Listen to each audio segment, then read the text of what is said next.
What if the things you think are just part of your personality are actually your body's hidden cries for help? Most people think of trauma as something major, dramatic, and obvious. A catastrophic event you can easily point to and say, that right there, that is what broke me. We expect it to be loud. We expect it to be clear to us and everyone around us.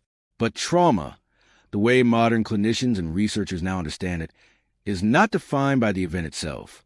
It is defined by what happens inside you. It is what your nervous system does when an experience is too overwhelming, too sudden, too threatening, or too isolating to be fully processed. It's what gets stored deep in the cells of your body when an experience completely exceeds your capacity to cope with it at the time. And what that means is that trauma can live quietly inside a person long after the event is over, long after you've moved on, rebuilt, and gotten on with your life. It doesn't show up as a memory you are dwelling on, but as a set of automatic responses, daily habits, and ways of being. The things you do every single day without ever knowing exactly why. Today, we are looking at 10 normal, everyday habits that are actually signs of unhealed trauma. We aren't doing this to alarm you or to pathologize ordinary life. We are doing this because these habits are running for a specific reason. And understanding that reason is the very beginning of finally having a choice over them. If any of these feel uncomfortably familiar, pay close attention. This video is for you. What is unhealed trauma? Trauma, in the clinical sense, is not just a synonym for a very bad experience. It is a specific physiological process. It's the way your body adapts when a threat overwhelms your system. Dr. Bessel van der Kolk, whose groundbreaking research transformed how we view mental health, famously wrote, "The body keeps a score. Your brain might not always hold the full story of what happened to you, but your body, your nervous system, and the automatic behavioral patterns laid down to protect you, those keep running. Sometimes for years, sometimes for decades. Unhealed trauma is not necessarily active suffering.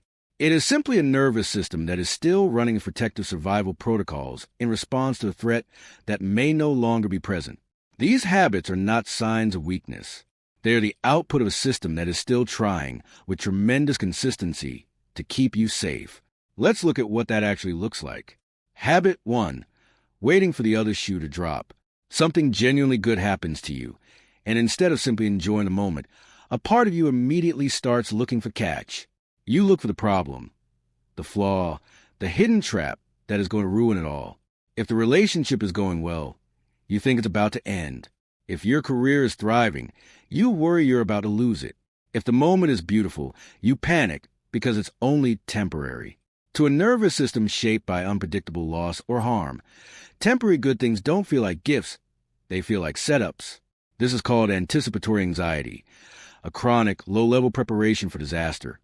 Even when nothing is currently wrong, this is incredibly common in people who grew up in unpredictable environments, places where things change suddenly, where good moments were instantly followed by chaos without warning, and where safety could be stripped away in a second.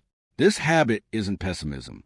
It's a nervous system that learned in a real environment that good things are dangerous, and it is still faithfully, exhaustingly applying that lesson to present that no longer requires it.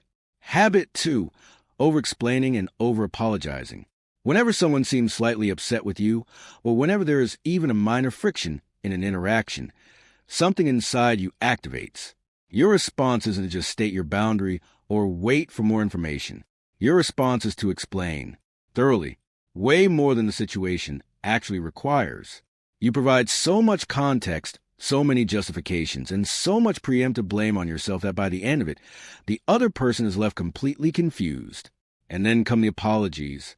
You apologize for things you didn't do, things that aren't your fault, or things that simply happen naturally. Why? Because the apology feels like a shield. It's the only thing that will make the conflict stop, lower the temperature, and make you safe again. This pattern develops in childhood environments where conflict was dangerous, where being wrong, being accused, or simply being in the way of an angry adult had severe consequences. The over-explanation and over-apology are not character flaws. They're the Fawn response, your nervous system's desperate attempt to diffuse a perceived threat through immediate appeasement. Habit 3. The inability to rest and chronically staying busy. The moment you sit down to rest, a wave of unease hits you. Within minutes or even seconds, you feel a deep sense of guilt or anxiety. You feel like you should be doing something, anything. That anxiety doesn't go away until you get back up, start moving, and start producing again. Resting literally feels unsafe to you. Stillness feels incredibly uncomfortable in a way that constant movement doesn't. This has deep roots in trauma. In many unstable homes, being visible and constantly occupied was a survival strategy. Staying busy was how you avoided negative attention.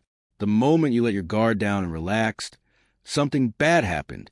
For others, rest feels unearned because their childhood value was strictly tied to performance. You had to be useful to justify your place in the house. Your body learned a dangerous equation. Stillness equals danger. Productivity equals survival. The inability to rest is not reverse laziness. It is a nervous system that was never taught that it is allowed to stop. Habit 4. Having outsized, intense reactions to small things. An objectively minor incident occurs. A certain tone of voice. A specific word choice. Someone arriving 10 minutes late. A minor change in plans. And suddenly, your reaction is massive, far larger than the situation calls for. You might even notice it while it's happening and feel embarrassed afterward. You apologize for the intensity, telling people, "I don't even know why that hit me so hard." It makes no sense in terms of what just happened, but it makes complete sense in terms of what happened before. Trauma researchers call this somatic reminder or a trauma trigger. A present-day experience shares just enough sensory or emotional features with an old, overwhelming experience that your nervous system pattern matches them. It panics and responds as if the past nightmare is happening all over again right now. Your outsized reaction isn't proof that you are unstable. It's proof that your nervous system is working overtime to protect you from a ghost it doesn't know is dead. Habit 5. Checking out or mentally dissociating. You are in the middle of a conversation at a social event or spending time with people you genuinely care about, and suddenly you realize you aren't fully there. You didn't choose to daydream, and you aren't just ordinarily distracted. You are genuinely, deeply detached from the present moment, and pulling yourself back takes an immense amount of conscious effort. This is dissociation. It is a brilliant psychological defense mechanism your mind uses to create distance from a reality that feels too overwhelming or activating to handle. At higher clinical levels, it causes gaps in memory. But at everyday levels, it manifests as this low-grade checking out. It happens automatically when something in your current environment triggers a threat response, causing your body to build an invisible protective wall. Dissociation develops when a child cannot physically escape a painful or terrifying situation. Since their body is trapped, their mind creates a different kind of distance. But once that mechanism is wired into your brain, it doesn't just activate in emergencies. It activates whenever anything faintly reminds you of them. If you constantly feel like you're watching your life from the outside, look at that with curiosity, not alarm. Habit 6. Intense people-pleasing and the inability to say no. A request is made of you. You look at it internally and clearly realize you do not want to do it. Saying yes will drain your energy, your time, or your mental health. The correct, honest answer is no. Yet, the words leave your mouth anyway. Sure, I can do that. You do this often enough, and on things important enough, that it has become an undeniable pattern in your life. Chronic people-pleasing is not kindness. It is a survival strategy. It develops in environments where an adult's comfort and approval were the absolute conditions of your safety, where saying no resulted in emotional withdrawal, rage, or punishment. You learn that disagreement creates danger, and total submission creates safety. Your body still runs that exact equation today. Even in entirely safe, low-stakes relationships where saying no would be completely fine. The issue isn't that you don't know what your boundaries are. It's that your survival brain still believes honesty is a life-or-death risk. Habit 7. Deflecting compliments and minimizing your value. Someone genuinely praises you, compliments your talent, or acknowledges your success. Instead of just saying thank you, you immediately deflect it. Oh, it was nothing. You minimize it. Anyone could have done it. Or you quickly pivot the attention away. What about you? Your project was way better. You actively search for what was wrong with your achievement just to counteract their praise. If someone is deeply warm and generous with their appreciation, you feel a visceral discomfort, an intense sense of exposure that feels far more terrifying than harsh criticism. This stems from environments where drawing positive attention was dangerous. Perhaps being noticed or praised made you a target for jealousy, led to immediate emotional abuse, or created massive, unrealistic expectations that set you up for brutal failure later. From the outside, it looks like humble behavior, but it isn't humility. It's a terrified nervous system that learned a painful lesson. Being seen is not safe. You always know exactly how everyone in the room is doing before they ever say a single word. You instantly read the quality of the silence, the slight hesitation in their greeting, the microscopic tension in the way they put their coffee cup down. You scan the emotional weather of the room and immediately adjust your behavior to survive it. This is not a natural personality trait. It is a highly sophisticated, deeply exhausting defense mechanism. It was built out of absolute necessity in a childhood home where getting it wrong had drastic consequences. You had to predict an adult's anger before it exploded just to stay safe.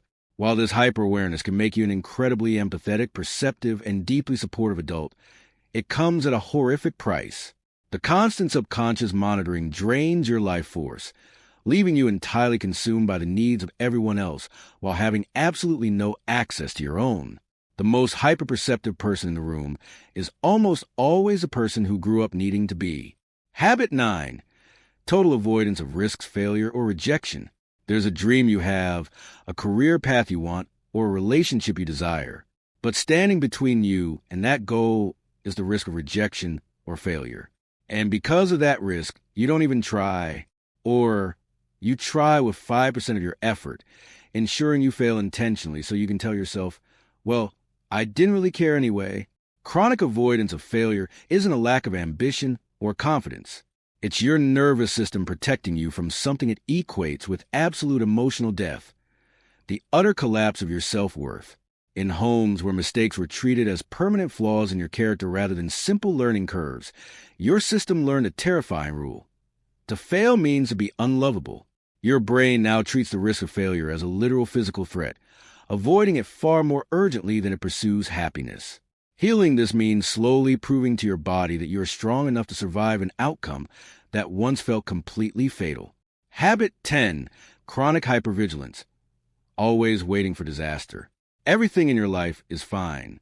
Nothing is wrong. By every logical metric, you are completely safe right now. Yet, there's a low-level hum of dread vibrating in your chest, a persistent, quiet vigilance that never quite clicks off, an endless readiness for an emergency, even when there is no emergency in sight.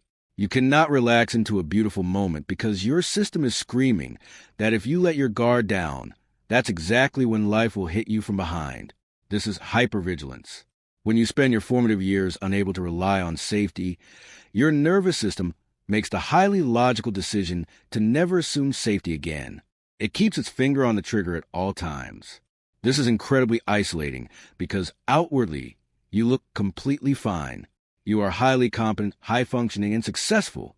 But underneath that calm exterior, your body is running on pure, toxic adrenaline designed for a war zone.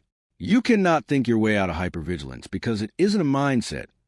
It's a biological state. And it can only change through the slow, patient accumulation of real, lived safety over time. Closing thoughts. 10 habits.